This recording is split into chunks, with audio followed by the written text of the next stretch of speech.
ನೋಡಿ, ನನಗೆ ಮೊದಲಿನಿಂದಲೂ ಕೂಡ ಹಂಗೆ ಯಾವ್ದಾದ್ರು ಒಂದು ಅಕ್ರಮಗಳು ಅಥವಾ ಏನಾದ್ರೂ ಒಂದು ಅನ್ಯಾಯವನ್ನು ಕಂಡ್ರೆ ಅದನ್ನ ಕೂಡಲೇ ಪ್ರಶ್ನಿಸುವಂತ ಒಂದು ಮನಸ್ಥಿತಿ ನನ್ನಲ್ಲಿ ಬೆಳೆದಿದೆ.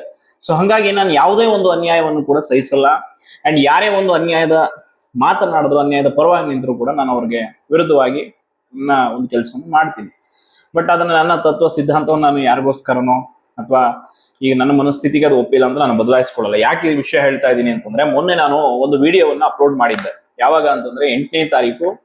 ಸೊ ಅದೇನು ಅಂತಂದ್ರೆ KPTCL ಒಂದು ಲೈನ್ ಮ್ಯಾನ್ ಹುದ್ದೆಗೆ ಸಂಬಂಧಪಟ್ಟಂಗೆ ಹುಬ್ಬಳ್ಳಿಯಲ್ಲಿ ಒಂದು ಇನ್ಸ್ಟಿಟ್ಯೂಟ್, ಅಂದ್ರೆ ಲೈಕ್ ಫಿಸಿಕಲ್ ಟ್ರೈನಿಂಗ್ಗೆ ಒಂದು ತಯಾರಿ ಮಾಡುವಂತ ಇನ್ಸ್ಟಿಟ್ಯೂಟ್ ಅಲ್ಲಿ ಒಬ್ಬ ವ್ಯಕ್ತಿ ಮಾತಾಡಿದಂತ ವಿಡಿಯೋ. ಸೊ ಅದ್ರಲ್ಲಿ ಆತ ಹೇಳ್ತಾನೆ, ಕಾಂಗ್ರೆಸ್ ಸರ್ಕಾರ ಹುದ್ದೆಗಳನ್ನ ಮಾರಾಟ ಮಾಡ್ತಾ ಇದೆ, ಸೇಲ್ ನಡೀತಾ ಇದೆ. ಸೊ ನೀವು ಯಾರು ಬೇಗ ದುಡ್ಡು ಕೊಡ್ತೀರಾ ಅವ್ರಿಗೆ ಫಸ್ಟ್ ಜಾಬ್ಗಳನ್ನ ಕೊಡಿಸ್ತೀನಿ.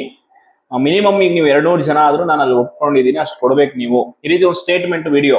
ಸೊ ಅದನ್ನ ನಾನು ಯಾವಾಗ ಇಮಿಡಿಯೇಟ್ ಆಗಿ ಸೋಷಿಯಲ್ ಮೀಡಿಯಾದಲ್ಲಿ ಯೂಟ್ಯೂಬ್ ಅಲ್ಲಿ ಅಪ್ಲೋಡ್ ಮಾಡ್ತೀನೋ ಅಂಡ್ ಟ್ವಿಟರ್ ಅಲ್ಲಿ ಟ್ವೀಟ್ ಆಗುತ್ತೋ, ಸೊ ಇಮಿಡಿಯೇಟ್ ಆಗಿ ಹುಬ್ಳಿ ಧಾರವಾಡ ಪೊಲೀಸ್ ಕಮಿಷನರ್ ಕಚೇರಿಯಿಂದ ಕರೆ ಬರುತ್ತೆ. ಸೊ ಆ ಕರೆಗೆ ನಾನು ರೆಸ್ಪಾನ್ಸ್ ಮಾಡ್ತೀನಿ. ಬಟ್ ನನಗೆ ಅದು ವಿಡಿಯೋವನ್ನು ಹೈಡ್ ಮಾಡೋಕೆ ಹೇಳ್ತಾರೆ, ಬಟ್ ನಾನು ಮಾಡಲ್ಲ.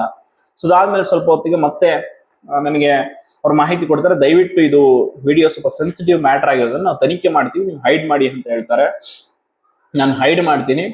ಸೊ ಅದಾದ್ಮೇಲೆ ನೋಡಿ, ಹುಬ್ಳಿ ಧಾರವಾಡ ಪೊಲೀಸ್ ಏನು ಕಮಿಷನರ್ ಕಚೇರಿ ಆಗಿರ್ಬೋದು, ನಮ್ಮ ವಿದ್ಯಾನಗರ ಠಾಣೆಯ PSI ಸರ್ ಆಗಿರ್ಬೋದು, ಜಯಂತ್ ಗೌಡಿ ಅಂತೇಳಿ ಅವರು, ಮತ್ತೆ ನಮ್ಮ ಮಲ್ಲಿಕಾರ್ಜುನ್ ಹೊಸೂರು ಸರ್, ಮಹಾಂತೇಶ್ ಸರ್, ಎಲ್ಲರೂ ಕೂಡ ಒಂದು ಸಹಕಾರದಿಂದ ಆ ಒಂದು ಏನ್ ನಾನು ವಿಡಿಯೋ ಮಾಡಿದ್ದೆ ಅದಕ್ಕೆ ಅವ್ರು ಹೇಳಿದ್ರು ಅದೇ ರೀತಿಯಾಗಿ ತನಿಖೆಯನ್ನು ಮಾಡಿ ಆ ವ್ಯಕ್ತಿಯ ಮೇಲೆ FIR ಮಾಡಿಸುವಂತ ಕೆಲಸ ಮಾಡಿದ್ದಾರೆ. ನೋಡಿ, ಅವರು ಹೇಳಿದಂತ ಮಾತು ನನಗೆ ಒಂದು ಖುಷಿ ಆಯ್ತು.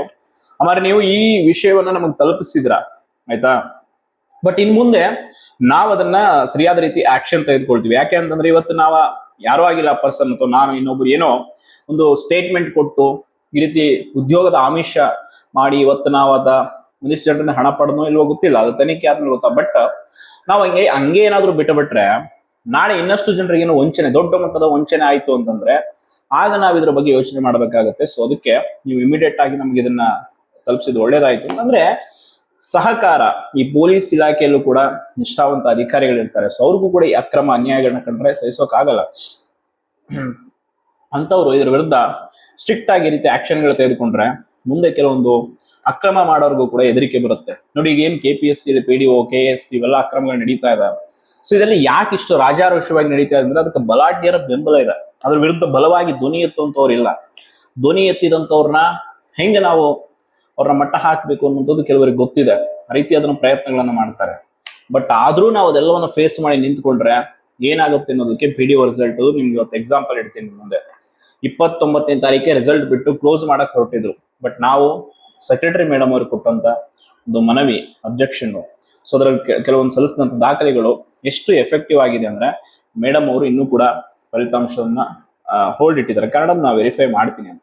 ಸೊ ನಾವು KPSC ಕಾರ್ಯದರ್ಶಿ ಮೇಡಮ್ ಅವ್ರಿಗೂ ಕೂಡ ಧನ್ಯವಾದಗಳನ್ನ ಹೇಳ್ಬೇಕು. ಅಂಡ್ ಇನ್ನೊಂದು KS ಕೂಡ ಅಷ್ಟೇ. ನೋಡಿ, ಈಗ 15ನೇ ತಾರೀಕು ಕೋರ್ಟ್ ಕೇಸ್ ಹಿಯರಿಂಗ್ ಇದೆ, ಆದ್ರೂ ರಿಸಲ್ಟ್ ಬಿಡ್ತೀವಿ 12ನೇ ತಾರೀಕು ಅಂತಾರೆ ಸುದ್ದಿ ಓಡಾಡ್ತಾ ಇತ್ತು.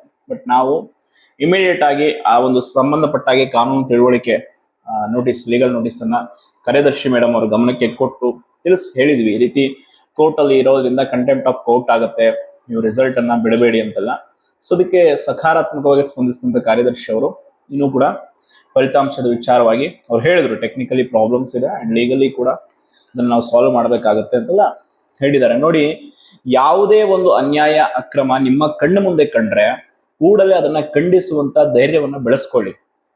ನೋಡಿ, ವಿಡಿಯೋ ಮಾಡೋದು ಅಥವಾ ಸೋಷಿಯಲ್ ಮೀಡಿಯಾದಲ್ಲಿ ಹಾಕೋದ್ರಿಂದ ಏನ್ ಎಫೆಕ್ಟ್ ಆಗುತ್ತೆ ಅಂತ ಕೆಲವರು ಕೇಳ್ತಾ ಇರ್ತಾರೆ. ಒಂದು ಟ್ವಿಟರ್ ಅಲ್ಲಿ ಹಾಕುವಂತ ಒಂದು ಟ್ವೀಟು, ಒಂದು ಸೋಷಿಯಲ್ ಮೀಡಿಯಾ ಪೋಸ್ಟ್, ವಿಡಿಯೋ ಯಾವ ರೀತಿ ಆದ್ರೂ ಬದಲಾವಣೆಯನ್ನು ತರಬಹುದು, ಅದು ಹೇಳಕ್ಕಾಗಲ್ಲ. ಅದಕ್ಕೆ ಧೈರ್ಯ ಮಾಡಿ ಮುಂದೆ ಬರ್ಬೇಕು. ನೀವು ಅಷ್ಟೇ ಬಂದು ನಿಮ್ಮಲ್ಲಿ ಏನೇ ಎವಿಡೆನ್ಸಸ್ ಇದ್ರೆ, ಎಷ್ಟೋವರೆಗೆ ನಾನು ಹೇಳ್ತಾ ಇರ್ತೀನಿ, ಸುಮ್ಮನೆ ಆ ಸಾಕ್ಷಿಗಳನ್ನ ಯಾಕೆ ನಾಶ ಮಾಡೋಕೆ ನೀವೇ ಅವ್ರಿಗೆ ಸಪೋರ್ಟ್ ಮಾಡ್ತೀರಾ?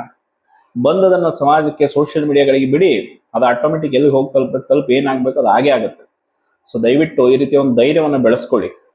ಎಷ್ಟೋ ಜನ ನನಗೆ ಅಂತ ಇದ್ರು ಈ ಹಿಂದೆ, ವ್ಯೂಸ್ಗೋಸ್ಕರ ವಿಡಿಯೋ ಮಾಡ್ತಾನೆ, ಅದರಿಂದ ಏನಾಗುತ್ತೆ, ಏನು ಬದಲಾವಣೆ ಇದೆ ಅಂತ. ನೋಡಿ, ಇವತ್ತು ಒಂದು ಹಾಕಿದಂತ ವಿಡಿಯೋ ಯಾವ ರೀತಿ ಅದು ಒಂದು ಪೊಲೀಸ್ ಇಲಾಖೆಗೆ ತಲುಪ್ತು, ಆ ಒಂದು ಟ್ವಿಟರ್ ಇಂದ ಎಷ್ಟು ಎಫೆಕ್ಟ್ ಆಯ್ತು, ಈ ರೀತಿ ಇರುತ್ತೆ. ಅದಕ್ಕೆ ಯಾವುದೇ ಒಂದು ಅನ್ಯಾಯ ಅಕ್ರಮವನ್ನು ಖಂಡಿಸುವಂತ ಶಕ್ತಿ ನಮ್ಮಲ್ಲಿ ಇಲ್ಲ ಅಂದ್ರೆ ನಾವ್ ಎಷ್ಟೇ ಎಜುಕೇಶನ್ ಪಡ್ಕೊಂಡ್ರು ಲಾಭ ಇಲ್ಲ. ಇವತ್ತು ಎಷ್ಟೋ ಜನ ಬ್ರೋಕರ್ಗಳು ರಾಜಾರೋಷವಾಗಿ ಮಾತಾಡ್ತಾರೆ, ಯಾರೇನ್ ಮಾಡ್ತಾರೆ, ನಾವ್ ಎಷ್ಟೇ ಅಕ್ರಮ ಮಾಡಿದ್ರು ಅಂತಾರೆ. ಅಂದ್ರೆ ಕಾರಣ ಸಾಕ್ಷಿ ಕೊರತೆ ಅಲ್ಲ, ಧೈರ್ಯದ ಕೊರತೆ. ಧೈರ್ಯವಾಗಿ ಮುಂದೆ ಬಂದು ಮಾತಾಡೋರಿಲ್ಲ, ಅದ್ರ ಬಗ್ಗೆ ಧ್ವನಿ ಎತ್ತೋರಿಲ್ಲ, ಸೊ ಅದನ್ನ ಖಂಡಿಸೋರಿಲ್ಲ. ಸೊ ದಯವಿಟ್ಟು ನೋಡಿ, ಅರ್ಥ ಮಾಡ್ಕೊಳ್ಳಿ. ನಮ್ಮಲ್ಲಿ ಏನಾದ್ರು ಭ್ರಷ್ಟಾಚಾರ ಅದೇನಾದ್ರೂ ಒಂದ್ ಸ್ವಲ್ಪ ಕಡಿಮೆ ಆಗ್ಬೇಕು ಅಂತಂದ್ರೆ ನಮ್ಮಂತೆ ಎಲ್ಲ ಯುವಕರು ಮುಂದೆ ಬಂದು ಅದನ್ನ ಪ್ರಶ್ನೆ ಮಾಡುವಂತ ಧೈರ್ಯವನ್ನು ಬೆಳೆಸ್ಕೊಳ್ಬೇಕು. ಯಾವುದೇ ಕಚೇರಿ ಎಲ್ಲೇ ಏನೇ ಆಗಿರ್ಲಿ, ನೇರವಾಗಿ ನೀವು ಕ್ವಶನ್ ಅನ್ನು ಕೇಳಬೇಕು. ಅನ್ಯಾಯ ಆಗಿದೆಯಾ, ಅನ್ಯಾಯದ ವಿರುದ್ಧವಾಗಿ ಮಾತಾಡಬೇಕು. ಇಲ್ಲ ಅಂತಂದ್ರೆ ನಿಮ್ಮನ್ನ ಯಾವುದೇ ಕಾರಣಕ್ಕೂ ಅವರು ಸುಲಿಗೆ ಮಾಡೋದು ನಿಲ್ಸಲ್ಲ. ಸೊ ಇವತ್ತು ಸಣ್ಣ ಅಕ್ರಮ ಅಂತ ನಾವು ಸುಮ್ಮನಾದ್ರೆ ನಾಳೆ ದೊಡ್ಡ ಮಾಫಿಯಾ ಆಗಿ ಬೆಳೆಯುತ್ತೆ. ಸೊ ದಯವಿಟ್ಟು ಇಂಥ ವಿಷಯಗಳ ಬಗ್ಗೆ ನಿಮಗಾಗಿಲ್ಲ ಅಂದ್ರೆ ಅಟ್ಲೀಸ್ಟ್ ನಮ್ಮಂತವ್ರಿಗೆ ಅದನ್ನು ತಲುಪಿಸಿ. ನಾವೇನು ಮಾಡ್ಬೇಕು, ಎಲ್ಲಿ ಯಾವ ರೀತಿ ಅದನ್ನು ತಲುಪಿಸ್ಬೇಕು ತಲುಪಿಸ್ತೀವಿ. ಸೊ ಅದರಿಂದ ಒಂದು ಪಾಸಿಟಿವ್ ಇಂಪ್ಯಾಕ್ಟ್ ಆಗುತ್ತೆ ಅಂತ ಹೇಳ್ತಾ ಧನ್ಯವಾದಗಳು.